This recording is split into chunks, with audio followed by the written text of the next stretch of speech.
కూతురు మాట్లాడితే హాయిగా అనిపిస్తుంది, కోడళ్ళు మాట్లాడితే ఎందుకో చిరాకు అనిపిస్తుంది. నాకైతే తెలీదు. మీకు తెలిస్తే కమెంట్ చేయండి. వాళ్ళు కూడా 9 నెలలు మోసి కనింటారు కదా, అప్పుడు నా బిడ్డ ముక్కు మొగోరికి తెలియకుండా అట్లా పంపించేస్తా ఉంటే తల్లిదండ్రులకు బాధ అవుతుంది కదా.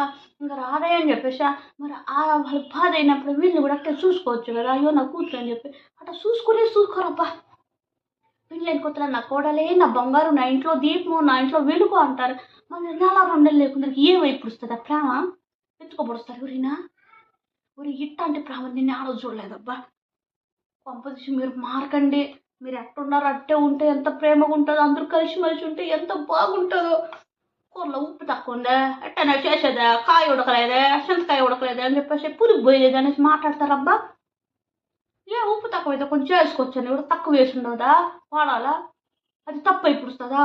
పులుపు లేకపోతే కొంచెం కలిపి పోసుకుంటుంటే నేను సగన పెట్టుకుంటా పోతుందా?